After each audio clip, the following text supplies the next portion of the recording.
सुप्रभात बच्चों। आज की हिंदी की कक्षा का हमारा विषय है वाक्य निर्माण संबंधी व्याकरणिक नियमों से परिचय। लेकिन उससे पहले क्या आप तैयार हैं? तैयार किस लिए? वाक्य बनाने के लिए, जो हमने पिछली कक्षा में सीखे थे। तो चलिए वाक्य निर्माण करते हैं। चित्र में पेड़ से कौन लटक रहा है, देखा आपने? हाँ, बंदर। तो अब बंदर पर एक वाक्य बनाना है आपको। जल्दी से सोचो, बंदर पर आप क्या वाक्य बनाएंगे? बंदर पेड़ पर लटक रहा है। बहुत अच्छे। शरारती बंदर पेड़ पर लटक रहा है, ये भी हो सकता है, क्योंकि बंदर तो शरारती ही होता है। और कोई वाक्य? बंदर की पूंछ लंबी है। ये तो नेहा ने बहुत अच्छा वाक्य बनाया। अब इस क्षेत्र में बताइए, ये किस चीज़ का ढेर है? बिल्कुल सही, कूड़े का। लेकिन इस कूड़े में आपको एक ही चीज़ का ज़्यादा सामान दिखेगा। वो कौन सा सामान है, किस चीज़ का है? प्लास्टिक का। बिल्कुल सही। अब हमें प्लास्टिक पर एक वाक्य बनाना है। तो सोचो, प्लास्टिक पर हम क्या वाक्य बना सकते हैं? जल्दी से बताओ। हाँ, राहुल ने बिल्कुल सही बताया। हमें प्लास्टिक का इस्तेमाल नहीं करना चाहिए, क्योंकि प्लास्टिक हमारे लिए बहुत ही हानिकारक है। अब इस शब्द को पहचानिए और वाक्य बनाइए। चित्र में कौन है? शिक्षक। तो हमें अब शिक्षक पर एक वाक्य बनाना है। जल्दी से बताओ। हाँ आरव, आप बताओ। शिक्षक हमें शिक्षा देते हैं। हाँ, बिल्कुल सही। शिक्षक शिक्षा तो देते हैं। शिक्षक हमें ज्ञान देते हैं। शिक्षक हमें अच्छी बातें बताते हैं। आप कोई भी वाक्य बना सकते हैं और उन वाक्यों को अपनी कार्यपुस्तिका में लिखेंगे। अब हम आगे बढ़ते हैं अपने आज के विषय की ओर। ये वाक्य पढ़ो बच्चों। कविता खेल रही है। तो इस वाक्य में कौन खेल रहा है? कविता। और कविता क्या कर रही है? खेल रही है। तो बच्चों, वाक्य में जो काम करता है उसे बोलते हैं कर्ता, और जो काम हो रहा होता है उसे कहते हैं क्रिया। तो काम करने वाला कर्ता, और जो काम हो रहा है वो क्रिया। कर्ता और क्रिया को हम एक वाक्य द्वारा अच्छे से समझते हैं। इस वाक्य को पढ़िए। राधा खाना खा रही है। इस वाक्य में आप बताओ, कौन खाना खा रही है? राधा। काम कौन कर रहा है? राधा। तो कर्ता कौन है? राधा। अब बताइए, राधा क्या कर रही है? क्या काम हो रहा है यहाँ पर? खा रही है ना। तो यहाँ खा रही है क्या है? क्रिया। जिन शब्दों से काम का पता चले उन्हें ही तो क्रिया कहते हैं। तो क्रिया है खा रही है। तो अब समझ आया, कर्ता राधा और क्रिया खा रही है। तो अब आपको कर्ता और क्रिया समझ आ चुका है। अब हम कर्ता और क्रिया से संबंधित वाक्य में और नियमों के बारे में जानेंगे। जैसे वाक्य को पढ़िए। सोहन टीवी देख रहा है। रमा नाच रही है। गिलास मेज़ पर रखा है। ये 3 वाक्य हैं। तो पहले वाक्य में सोहन टीवी देख रहा है। सोहन क्या है? लड़का, पुल्लिंग। तो देखो, सोहन पुल्लिंग है तो क्रिया देख रहा है। रहा है आया यहाँ पर, रही है नहीं। तो इसका अर्थ है, जब कर्ता पुल्लिंग होता है तो क्रिया भी पुल्लिंग होती है। अगला वाक्य देखिए। रमा नाच रही है। रमा यानी कर्ता स्त्रीलिंग है, तो क्रिया नाच रही है। नाच रहा नहीं है, क्रिया भी यहाँ पर स्त्रीलिंग है। अगला वाक्य है। गिलास मेज़ पर रखा है। तो गिलास एक पुल्लिंग शब्द है, इसलिए क्रिया रखा है, रखी है नहीं है। तो हमने कौन से 2 नियम यहाँ पर सीखे? पहला नियम है, वाक्य में कर्ता अगर पुल्लिंग है तो क्रिया भी पुल्लिंग होगी, और दूसरा नियम है, कर्ता अगर स्त्रीलिंग है तो क्रिया भी स्त्रीलिंग होगी। अब हम बढ़ते हैं अगले नियम की ओर। इस वाक्य को पढ़िए। रोहन खेल रहा है। रोहन अकेला है और वो खेल रहा है। तो जब कर्ता अकेला यानी एक होगा तो क्रिया भी रहा है यानी एक वचन में ही होगी। दूसरा वाक्य देखिए। रोहन और उसके दोस्त खेल रहे हैं। तो यहाँ पर रोहन अकेला नहीं है, उसके दोस्त भी हैं, यानी कर्ता बहुवचन हो गया, एक से ज़्यादा संख्या हो गई। तो वहाँ पर क्रिया भी खेल रहे हैं बहुवचन हो गई। तो यहाँ हमने वाक्य निर्माण का कौन सा नियम सीखा कि कर्ता एक वचन तो क्रिया भी एक वचन, और कर्ता बहुवचन तो क्रिया भी बहुवचन। इस वाक्य को ध्यान से पढ़ें। दादाजी अखबार पढ़ रहे हैं। तो दादाजी यहाँ पर एक वचन है ना बच्चों, अकेले हैं। लेकिन जब हमने क्रिया लिखी तो क्या लिखा? पढ़ रहे हैं। हमने क्रिया को पढ़ रहा है नहीं लिखा। तो ऐसा क्यों? यहाँ पे कर्ता तो एक वचन है लेकिन क्रिया बहुवचन। तो बच्चों, यहाँ वाक्य निर्माण का नियम है कि अगर कर्ता हमसे बड़ा हो या कोई आदरणीय व्यक्ति हो तो क्रिया हमेशा बहुवचन होती है। इन दो वाक्यों के द्वारा इसे और अच्छे से समझते हैं। अध्यापक अच्छा पढ़ाते हैं। तो अध्यापक हमारे आदरणीय हैं, तो वहाँ पर क्रिया बहुवचन हो गई। पिताजी बाजार से फल लाते हैं। तो पिताजी एक वचन है, लेकिन पिताजी हमसे बड़े हैं, हमारे आदरणीय हैं, इसलिए क्रिया लाते हैं, लाता है नहीं होगी, लाते हैं बहुवचन होगी। इन वाक्यों को पढ़िए। रवि और दिनेश खेलते हैं। नेहा एवं राधा गाना गाती हैं।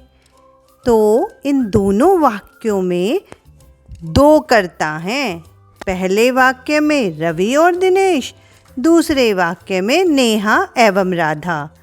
तो जिस वाक्य में दो कर्ता हों और एवं से जुड़े हों तो वहाँ पर क्रिया बहुवचन होती है।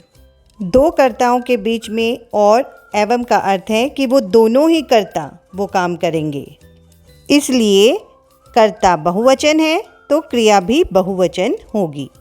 इस वाक्य को पढ़िए। सीता, मोहन या सोहन बाजार जाएगा। यहाँ पर तीन कर्ता हैं, सीता, मोहन, सोहन। और ये तीनों किस शब्द से जुड़े हैं? बीच में कौन सा शब्द है? या। या का अर्थ होता है इनमें से कोई एक, या तो सीता या मोहन या सोहन, कोई एक बाजार जाएगा।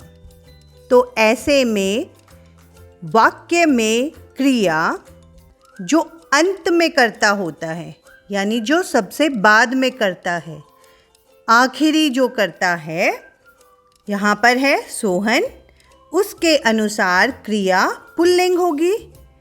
और क्योंकि इनमें से एक ही जन बाजार जाएगा तो क्रिया एक वचन में होगी, जाएगा, जाएंगे नहीं।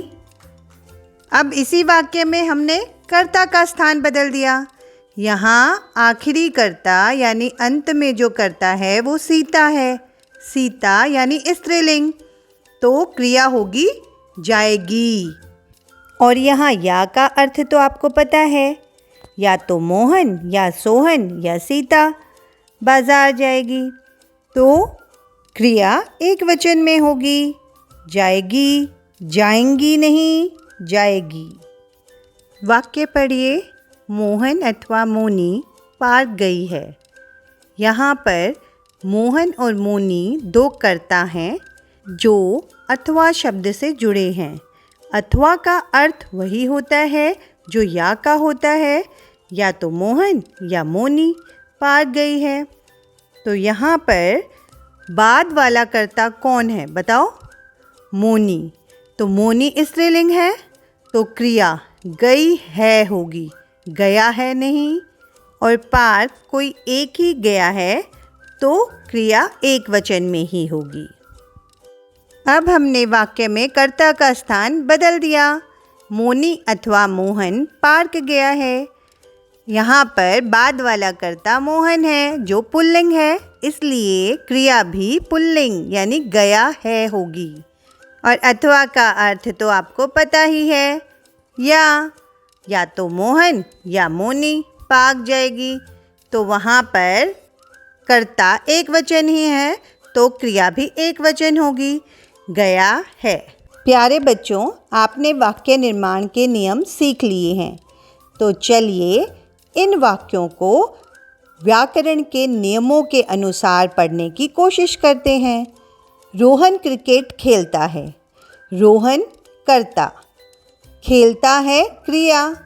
रोहन लड़का है तो पुल्लिंग, तो क्रिया भी पुल्लिंग खेलता है। और रोहन एक है, एक वचन है तो क्रिया भी एक वचन है खेलता। ठीक है। तारे आसमान में चमक रहे हैं। तारे बहुत सारे होते हैं ना तारे, तो तारे कर्ता है, चमक रहे हैं क्रिया है। तो तारे बहुवचन, क्रिया भी बहुवचन है, चमक रहे हैं। नेहा पत्र लिखती है। नेहा स्त्रीलिंग है तो क्रिया लिखती है भी स्त्रीलिंग है। और नेहा एक है, एक वचन, तो क्रिया भी एक वचन, लिखती है। अब आप भी इसी तरह अपनी कार्यपुस्तिका में कुछ वाक्य लिखेंगे कर्ता क्रिया के बारे में बताते हुए। अब ये प्रश्न पढ़िए, शब्दों को सही क्रम में लगाकर सार्थक वाक्य बनाइए। तो यहाँ प्रश्न देखिए, कहानी दादी हमें सुनाती हैं। यहाँ पर वाक्य के शब्दों को उल्टा पुल्टा कर दिया है, तो आपको उन्हें सही क्रम में लगाकर सार्थक वाक्य बनाना है।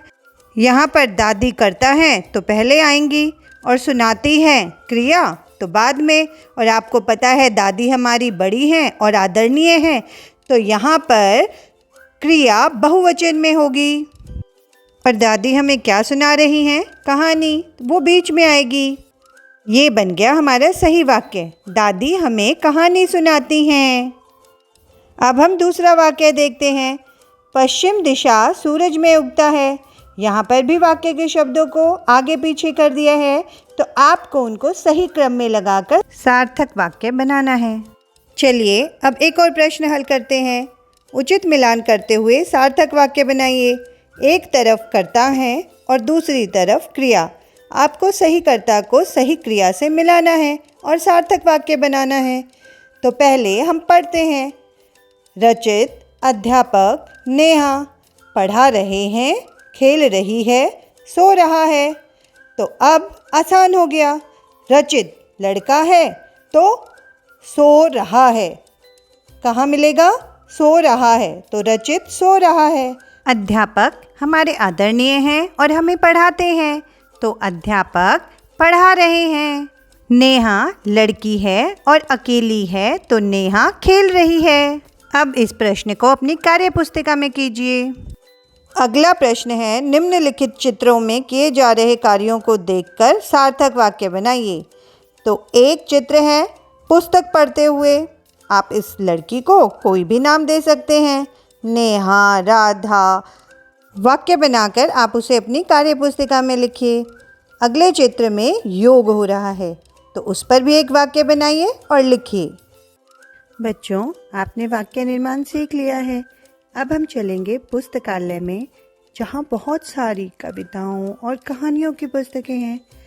आप उन पुस्तकों को पढ़ना और देखना कि कैसे वाक्यों से कहानियाँ और कविताएं बनती हैं।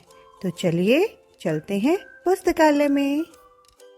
जी मैम, चलिए। पुस्तकालय में तो बहुत मजा आएगा, वहाँ तो बहुत सारी पुस्तकें हैं। चलिए एक कहानी पढ़ते हैं, हाथी और दर्जी की।